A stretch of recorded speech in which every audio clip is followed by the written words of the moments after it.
guys! Ayun guys, kain tayo, no? Ang ulam natin ngayon Ay, Gabi. ay gabi. Galing Si sa Gabi. ating taniman, no? Kasi Gabi.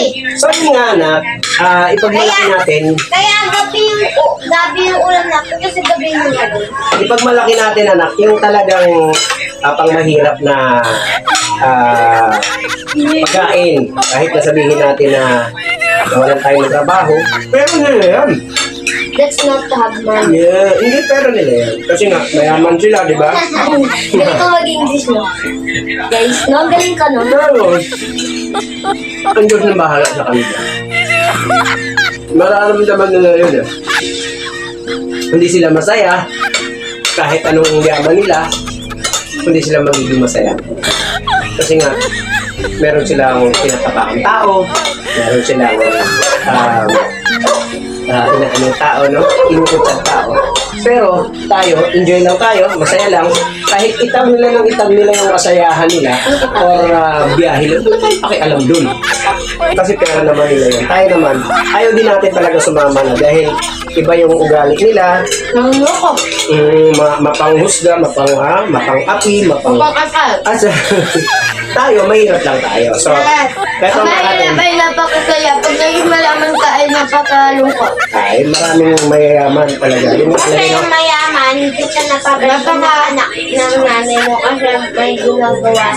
Hindi, ang mayaman, nakalagay naman sa Biblia.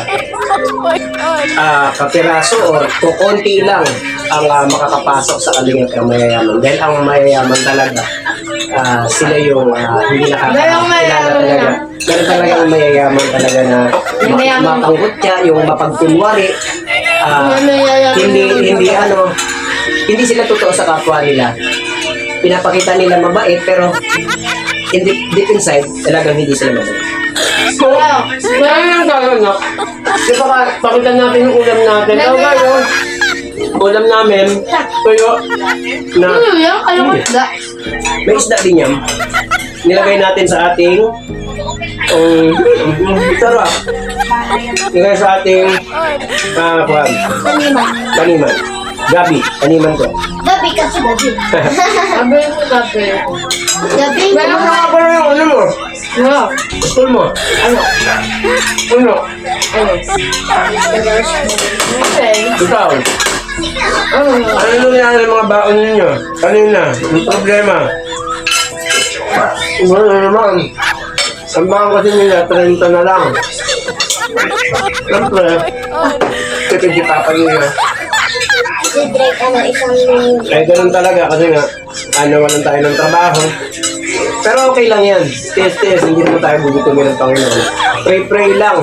Kahit na ganito yung buhay natin, ang maya nga sa kalangitan, ang ibon na wala namang ginagapas, pinapakain ng Diyos. So tayo din, talaga napakabait ng Panginoon sa atin. Hindi tayo ginugutom. Hindi tayo ginugutom. Basta pray lang at maging patas ka sa kapwa mo. Maging mabuti kang tao. Okay lang yan kahit kutsain ka nila. Tag more, tag pa. Okay lang yan. Alam namin na mayaman kayo.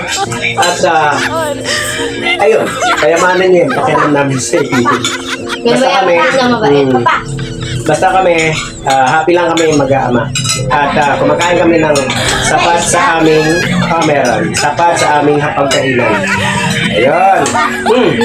Patas, hindi patas lang. Wait ka lang, kasalita pa ako. Isang linggo lang upag si Drake, mayaman siya. Ayaw ko kang mag-absent.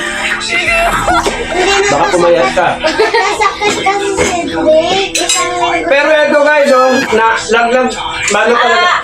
Pakita mo, sugat. Nalaglag sa hagdan. Matindi. Dito, pakita mo yung likod mo. Ang sugat. Grabe, Matibay. Mana talaga sa akin.